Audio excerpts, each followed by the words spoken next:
We're approaching the end of the month of May, and in all honesty, we basically had to throw daily news through the window because there's so much happening in the world of travel. And just as soon as there was a big breaking story, we were ready to feature it. In the middle of that came another and another and another. In this particular episode, we're going to see how many different breaking stories we can go through. We're not even going to segment them. It's happening in the world of cruise travel. It's happening in hotel business. It's happening in the world of new restrictions and released restrictions, and too much to tell for you just to get an overview here, but stick around. And remember, if you have not yet subscribed to our Share Fantastic Travels and Resorts Limited YouTube channel, you should. This is where we dissect the information happening that will impact your travel the most. So before we get into this, go ahead, click that subscription button, click the notification bell, and hover over that notification bell and select all, so you will be able to get all our videos. In popular Jamaican vernacular, there is a saying that is a something a come and a nothing a go. And we want to start out by talking about what's coming. And the big news for a lot of us is that in one go, Sandals Resorts International have announced 3 brand new resorts in Jamaica. Where do they get all this creativity? But I tell you, let's start the way I see it. Now, for those of us who have been around for a while, we would know that Sandals Duns River was the flagship property for Sandals Resorts International way back, I would say in the mid-90s. And certainly, I remember in 1997, while expectant, I visited that property. Beautiful property. And the service was just A+. Well, that property changed hands, and another brand took it over, Jewel Resorts, and of course Playa, being the parent company, took over management not too long ago. Well, the big news is, and I want to call this revenge buying, Sandals came back and they purchased this property. Now, you might wonder, revenge buying? Why would I say that? Well, they had a management contract, and being a product that they had poured a lot of love and attention in, I can only imagine that they probably had an eye open for it, because business people intuitively seem to know when things are going to come on the market. And this COVID might have been the catalyst. The owner, Sagicor, decided to part ways with their partner and release their sales stock in that brand. And with that, the 2 properties that were under the Jewel brand in the parish of St. Anne became available for sale. And like any good corporate enterprise, Sandals was there at the rescue. So the Jewel Duns River is now Sandals Duns River once more. But if you've got good, you might as well get better. And that's what Sandals seems to know best.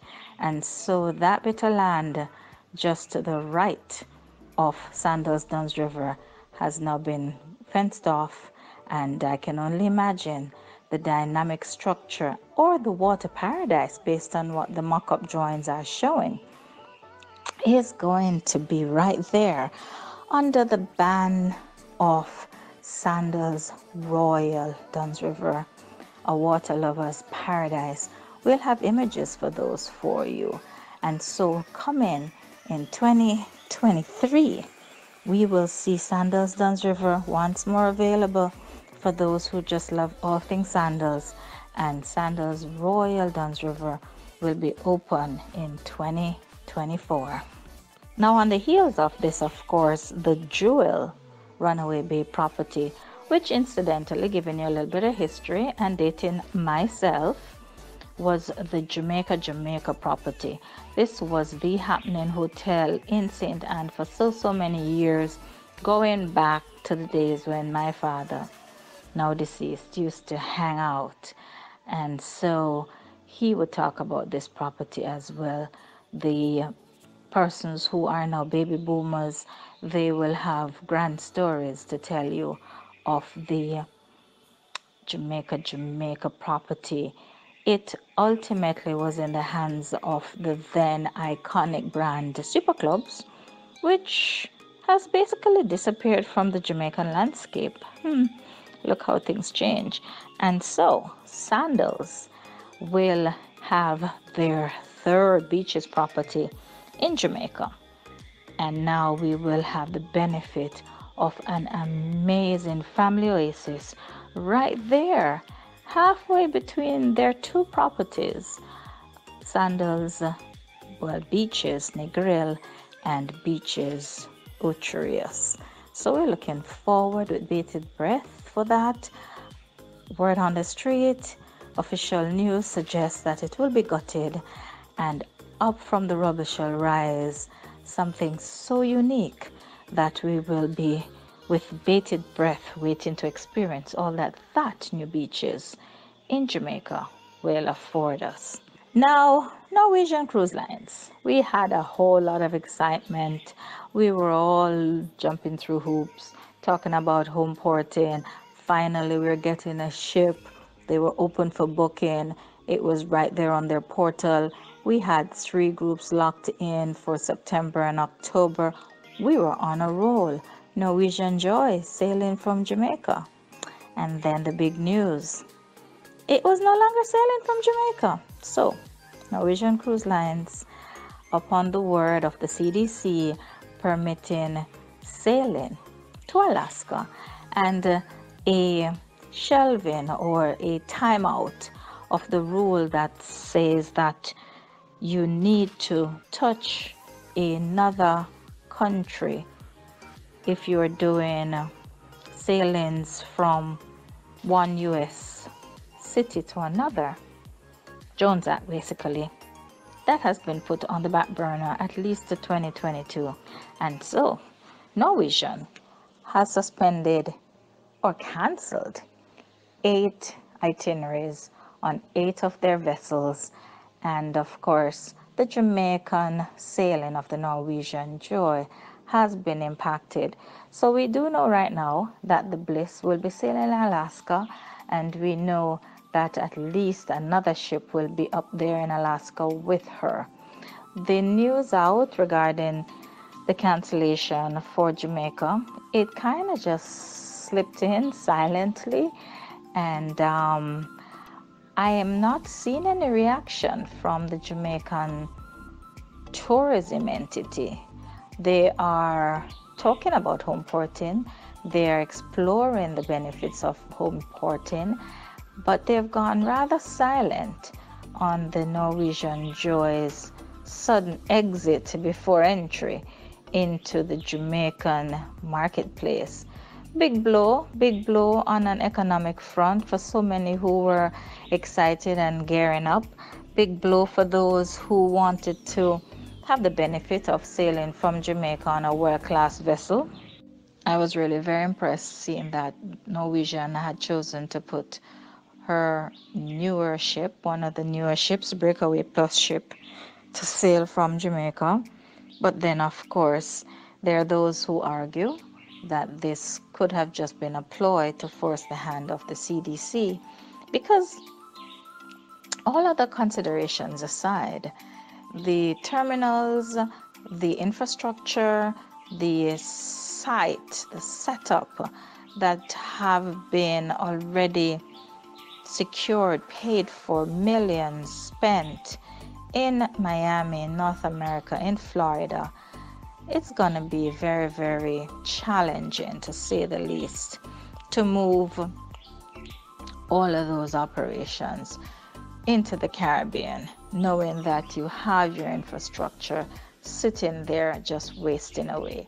So, strategic decision. Business people do what business people do best. They make business moves. And of course, the discussion continues. Do North Americans, namely Americans, want to fly international to go and have a Caribbean cruise?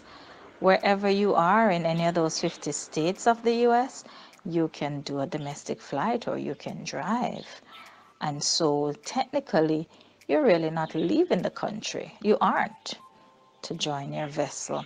Now, flying internationally is a totally different thing. And with COVID on the horizon and all of what that brings, it makes good business sense, particularly when you're coming back from a pandemic. You want to be on top of your game. You want to have everything as seamless as possible to operate. And of course, as we talk about Miami, Governor DeSantis has made some statements that we're watching to see how it will play out, because as we're talking about Norwegian and talking about CDC, the idea is 98% of the clients or 95% of clients should be fully vaccinated, and so one is 98 and one is 95. Let's get this straight. 98% of clients sailing should be vaccinated, leaving those 2%ers who, for medical reasons, cannot receive a vaccine, or children who are not eligible to be vaccinated will take up the shortfall. However, those percentages must be maintained slavishly. 95% of crew, which is something that Norwegian and all the cruise lines would have control over, must be vaccinated. However, the spoke in the wheel is what Governor DeSantis has pointed to, stating that no one should be mandated to indicate their vaccination status from Florida. So we're waiting to see how that is going to pan out. There's so much more happening in the world of travel, and there needs to be a part 2 on this video for sure. So we will have to convene once more. You will need to come right back to this spot, Sheri Fantastic Travels and Resorts Limited, to hear what else is going on. Region 7 Seas, what's going on with Carnival, that brand new port that they have there in Port Canaveral, that terminal building that is over a year old but is virgin, has never been used. So much we need to talk about. Virgin voyages over in Britain. Oh, the Virtuosa. We need to be talking about so many things that's happening. We haven't even started on the land-based tours, the Amtrak vacations that's going crazy all across North America. We need to be talking about Eurail and how Europe is waking up to a wonderful summer. So much to talk about. Come back and join us right here at Sheri Fantastic Travels and Resorts Limited. And do not forget, we have amazing sales, amazing deals going on right now. You need to touch base with us right away to get the latest deals, scoops, and benefits. You know, we're all about the fun. Ciao for now.